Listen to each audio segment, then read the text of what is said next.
भी बेपरवाह नहीं होना चाहिए, नहीं समझ पाते देश के बारे में।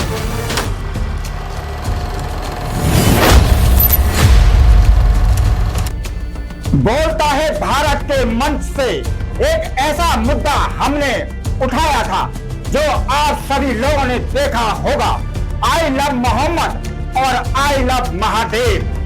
क्या हो गया है उन लोगों को, बिल्कुल भी बेपरवाह नहीं होना चाहिए, नहीं समझ पाते देश के बारे में। चाहे देश को कितना भी नुकसान हो जाए, लेकिन ये लोग बिल्कुल भी मतलब परस्त हैं। देश किसी एक का नहीं, सभी का है। हम सभी धर्मों का सम्मान करते हैं, सभी धर्म देश के 4 स्तंभ हैं। अगर एक स्तंभ भी कमजोर पड़ गया तो आप खुद ही समझ जाएं क्या होगा हमारे देश का। लेकिन कुछ लोग अभी भी नहीं समझ पा रहे, ना संविधान को मानते हैं ना देश को। बस कुछ लोग कट्टरपंथी लोगों की बातों में आकर अपना नुकसान कर रहे हैं। देश का कितना बड़ा नुकसान होगा शायद ही इन लोगों को पता होगा। सरकार अगर कुछ भी सोच उससे पहले ये लोग अपनी औकात दिखा देते हैं। अभी भी नहीं समझे तो आने वाली जनरेशन क्या सोचेगी। वैसे तो बड़ी बड़ी बातें बोलते हैं, लेकिन देश के प्रति लोगों के बहकाने में आ जाते हैं। सरकार जितना भी इनके लिए काम कर ले, उनके लिए कुछ भी नहीं है। फायदा सरकार का उठाते हैं और नुकसान देश का होता है। हमारा मानना है कि अगर ऐसे लोगों किसी ऐसे देश में रखा जाए जहां कानून के खिलाफ बोलने पर मौत की सजा होती है तो ठीक है, यही वही देश है जहां आप अपनी आवाज बुलंद कर सकते हैं, फिर भी देश के प्रति श्रद्धा भाव नहीं रखते। ये मुद्दा बहुत गंभीर है और अब अगर नहीं सोचा गया तो बहुत लेट हो जाएगा। सरकार को ऐसे लोगों के साथ सख्त से सख्त कदम उठाने चाहिए। उत्तर प्रदेश के बरेली में शुक्रवार की नमाज के बाद आई लव मोहम्मद पोस्टर को लेकर भारी बवाल भड़क गया। जुम्मे की नमाज के बाद बड़ी संख्या में लोग मस्जिदों और आसपास के इलाकों में जमा हुए और सड़कों पर उतरकर नारेबाजी करने लगे।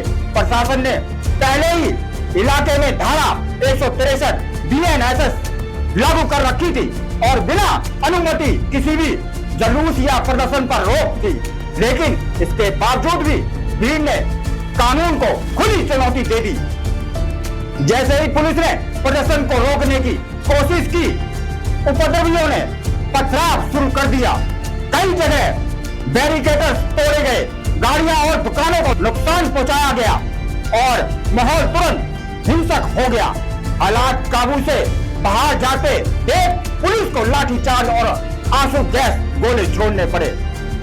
झड़प के दौरान गोली चलाने की भी खबरें सामने आई हैं।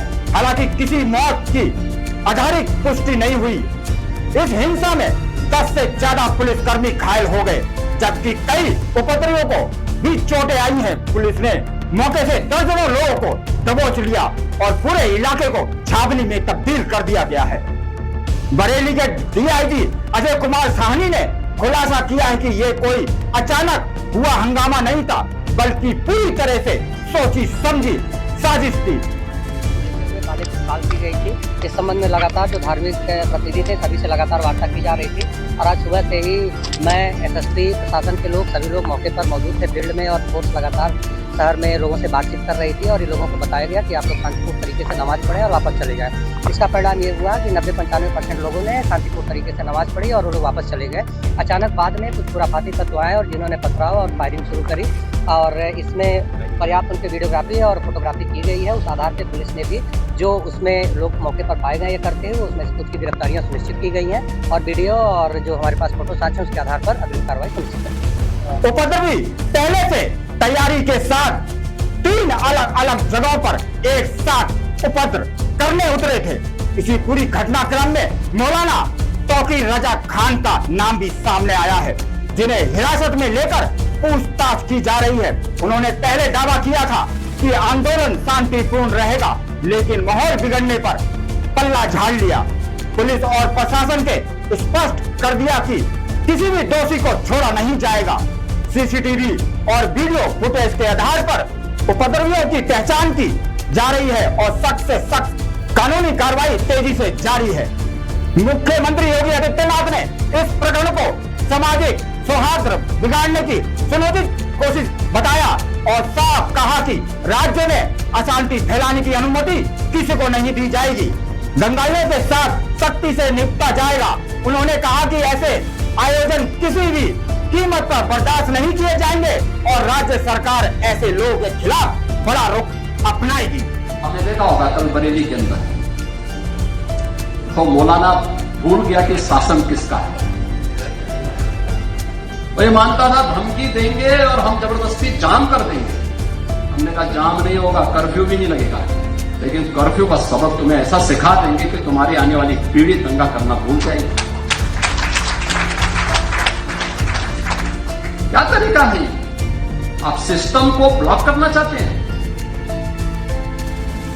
और यह प्रवृत्ति थी यूपी के अंदर।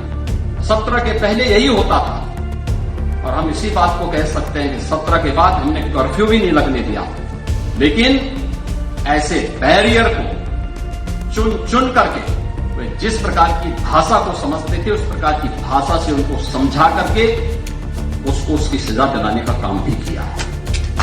इस विवाद की आग सिर्फ बरेली तक सीमित नहीं रही। मऊ, कानपुर और भोपाल जैसे जगहों पर भी हालात गरमाए। मऊ में भी नमाज के बाद भी लोग पोस्टर लेकर जुटे, वहां पुलिस की लाठीचार्ज करना पड़ा। भोपाल में भी लोगों ने गाड़ियों पर आई लव मोहम्मद स्टिकर चिपकाए, जबकि कानपुर में एक पोस्टर हटाए जाने के बाद ये पूरा विवाद तेजी से फैल गया। इसके जवाब में कई जगहों पर आई लव महादेव और आई लव सनातन जैसे पोस्टर भी दिखाई दिए हैं, जिससे माहौल और भड़क गया। प्रशासन ने स्थिति को नियंत्रण में रखने के लिए पुलिस और बल को चौकन्ना कर दिया गया है और पूरे राज्य में अलर्ट जारी कर दिया गया है।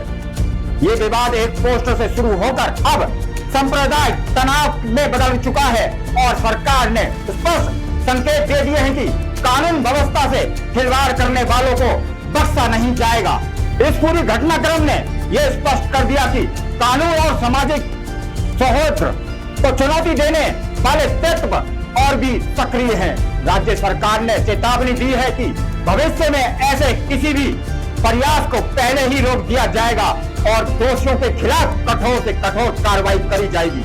ये पूरा मामला ये दर्शाता है कि पोस्टर से शुरू हुए विवाद ने राज्य में शांति और कानून व्यवस्था पर कितना गंभीर प्रभाव डाला है और प्रशासन ने इसे नियंत्रित करने के लिए पूरी सतर्कता बरती है। मैं हूं आपके साथ आदर्श कुमार गुप्ता और आप देख रहे हैं रेड 7 न्यूज। जय हिंद, जय भारत, वंदे मातरम।